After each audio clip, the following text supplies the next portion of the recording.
בואו נצלול לכמה דקות אל תוך הנושא של הערכה חלופית. במסע שלנו יהיו 7 תחנות, בסופן נעמיק מעט את ההיכרות עם תחום זה. ראשית, נתחיל בלהגדיר את הערכה החלופית על דרך השלילה. הערכה חלופית היא הכל, מלבד מבחנים, לימוד סינתטי לקראת מבחנים, וציונים מספריים שנקבעים לפי קריטריונים חיצוניים ושרירותיים לתלמיד. אבל למה צריך הערכה חלופית? מה רע בהערכה רגילה?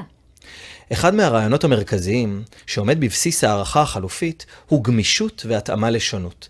הרי אנחנו יודעים שכל תלמיד בכיתה הוא אחר, אז למה שמבחן סטנדרטי אחד יתאים לכולם? הערכה חלופית מאפשרת לנו התאמה לרמות שונות, לריבוי אינטליגנציות, לסגנונות למידה שונים וגם למבנים לא שגרתיים של הוראה ולמידה. איך עושים הערכה חלופית? איך זה נראה בפועל? בהערכה חלופית אין דרך אחת ברורה אותה אני יכול לתאר.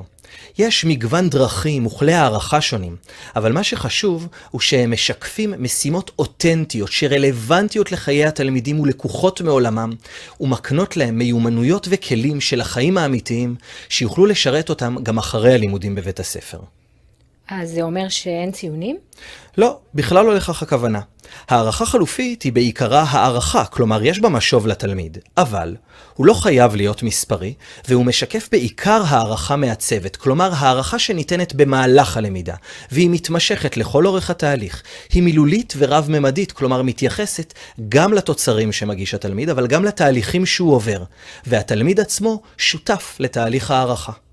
מי נותן את המשוב לתלמיד? זה חייב להיות המורה? לא בהכרח. בהערכה חלופית אנחנו מדברים בין השאר על ריבוי מעריכים.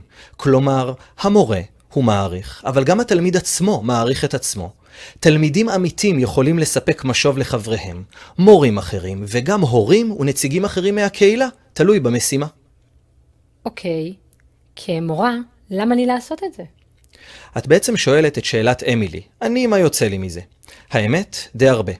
כמורה, הערכה חלופית מאפשרת לך גמישות בתהליכי הערכה, כלומר לא רק לכתוב מבחנים, אלא ליצור משימות מרתקות ומגוונות. הדבר הזה מגביר את העניין בלמידה, וזה כמובן משנה מהותית את איך שנראה שיעור, וגם מאפשר לנו המורים להתאים את הדרישות לתלמידים. והתלמידים שלי, מה הם מרוויחים? מעבר למה שאמרנו עכשיו, מחקרים מראים ששימוש בהערכה חלופית יוצר מוטיבציה גבוהה יותר ללמידה. מאפשר ואפילו מעודד את התלמיד לקחת אחריות רבה יותר על תהליך הלמידה. מאפשר לו להשפיע על תהליך הערכה, וכמובן גורם לו, כמו שאמרנו קודם, לרכוש מיומנויות וכלים לעתידו.